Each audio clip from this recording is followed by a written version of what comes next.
Hello and welcome to another Exploring Watercolours tutorial with me, Charles Pearson. This is a little bit different from my previous videos because it's a very quick painting, and the idea really is to show a number of techniques which are useful in watercolour, but also to show that one can very quickly produce quite a nice little sketch which could be a basis for a larger painting or simply a sketch in its own right. The advantages of painting quickly are that it allows one to just let the watercolour paint do its work without being too fussy. So creating a looser, more expressive painting without being, in fact, on this one, I haven't even done a drawing first. So it is a very simple sketch, but as I say, hopefully there will be a number of aspects and techniques in it that you'll find useful for larger paintings.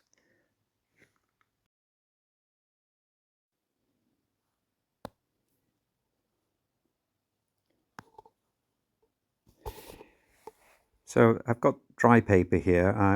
For a sky I would use the wet paper, which creates softer edges, but I'm trying to illustrate just quickly here the difference between what a hard edge sky and soft edges can create a bit more of a dynamic effect. So starting with a mixture of cobalt blue, ultramarine blue, and just skipping the clouds out and then adding water to soften the edges here and there.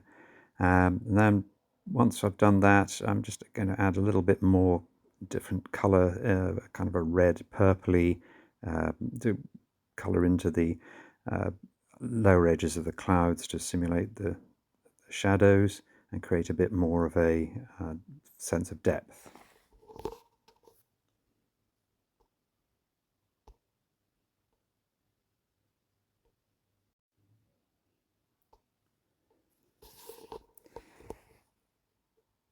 And as I'm adding those extra colours in, just moving the brush around in a circular fashion to try and create a bit more interesting shapes in the sky. I mean, this is just one of many different techniques one can use, and because of this is a short video trying to show a few different techniques, what I'm also going to do is use a tissue to lift out some of the colour towards the end of the painting of the clouds to create a little bit more of an interest, give it a little bit more of a sort of variation of shapes and colours and shadows.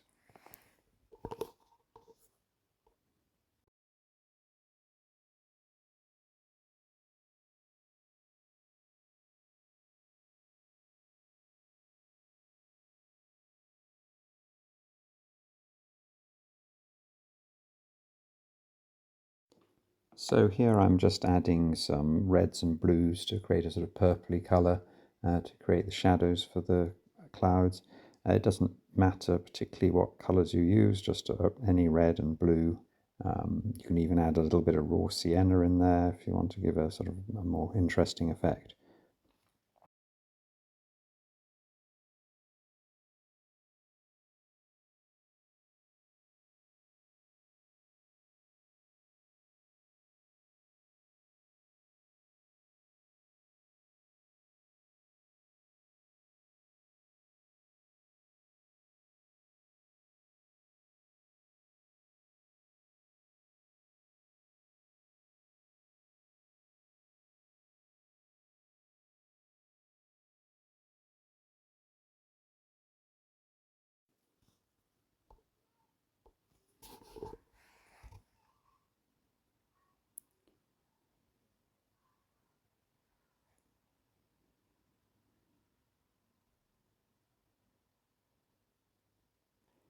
Lifting out with tissue or with a damp brush is a technique quite often used in watercolor to reduce the depth of color in an area, create highlights. It's not quite as the same as going back to the white of the paper, but it certainly helps to add some tonal contrast, and it's a way of restoring some light into places that you've already painted.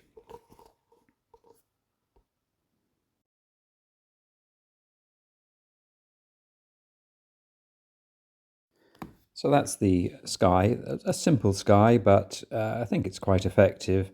You can see the way the clouds have run into the blue of the sky and created some nice soft edges.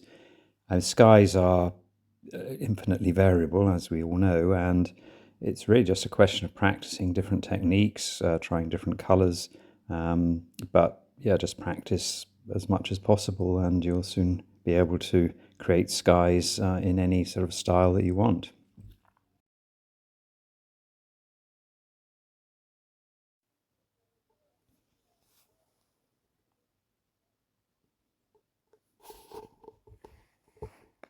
And then having created the sky, what I'm going to do now is just give the impression of a seascape with the beach. Just going to run some blues across the lower half of the paper to give the impression of waves. Just using a small brush and skipping along the to leave some broken white edges to simulate the foam. And as I'll do this, using a different mixture of blues, some slightly lighter sections of wave and others a bit darker to give more interest. Going slightly on a diagonal to give a bit of dynamic movement across the page rather than just straight on to the shore. And the one of the ways of creating quite a nice effect is to add the darker tones into the white so that it stands out. Of course, the greater the contrast, then the more impactful that part of the painting will be.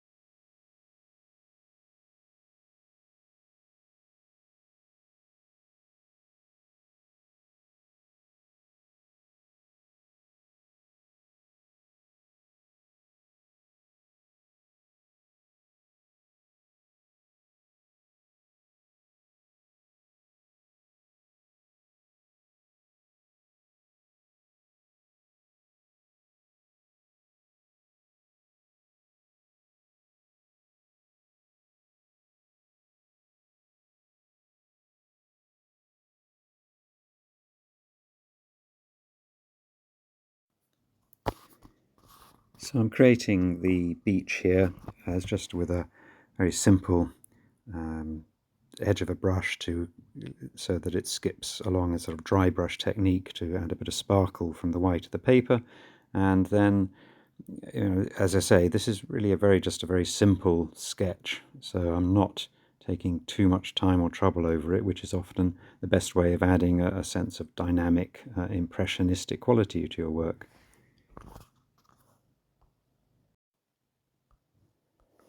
Now, what I'm doing now is just adding some texture to that sandy effect by spattering some clear water, which will leave areas of lighter colour as it dries, and then some dark browns to give some texture of sort of rocks or darker patches of sand, some of which land on the dry paper and will create little sharp edges. Others will soften into the existing wet paint.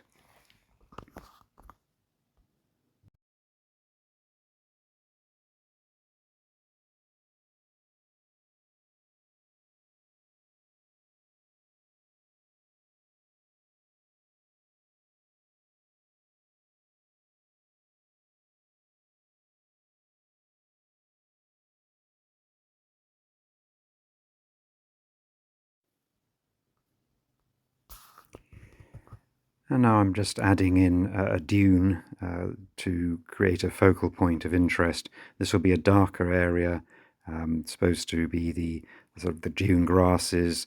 The shadow, the light is coming from the right-hand side of the painting, so this will be in shadow, and the stronger the contrast, so the darker we make this piece, the more impactful that will be. I'm also going to leave quite a lot of white paper, so sort of negative space, which does give a sense of a nice quality to the painting where not every part of the painting has to be covered with paint. It does depend on the effect one's going for and then the style one's trying to achieve. But I'm using it in this example just to show that leaving some white paper adds some light and sparkle into the painting. It's not always about, as I say, covering every inch of the paper with paint.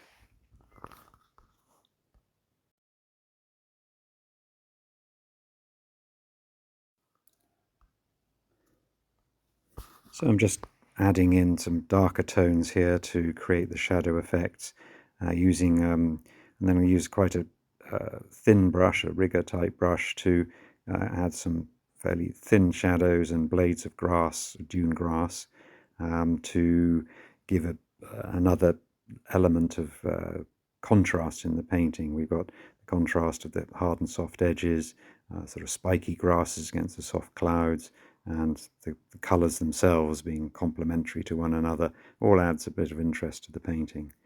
But as I say, this is only a very quick sketch, but I think it does show that one can achieve quite a nice effect, maybe a study for a larger painting later, or just as a way of loosening up, as I think I said at the start of the video.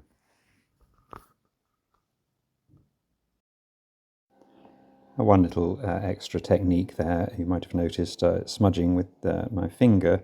That's often a nice way to create a sort of random shape, draw paint up into little spikes perhaps. It's just another technique one can do.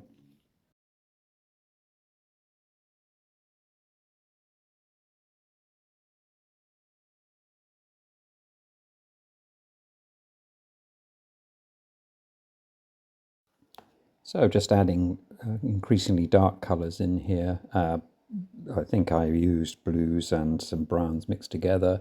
You can make it darker again with neutral tint or Payne's grey, one of those sort of darker colours, just to give it a more depth. For making variety of different shapes and colours to give a sense of texture, and then just adding in some little spiky bits of dune grass in the lower right hand corner, just where the white paper is, to highlight the contrast there.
So I hope that's been of interest.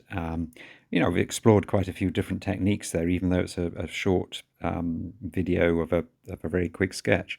We've had the soft and hard edges in the sky, the use of lifting out paint with the tissue, using the side of a brush, skipping along to create the waves, leaving white paper for the crests of the waves, spattering onto the sand with water and colours to create different textures, and then using the contrast of the with the dune, the shadows of the dune, to give a sort of focal point of interest, and then leaving some white space for the painting to breathe and give it a bit of a different feel, and with the light that creates.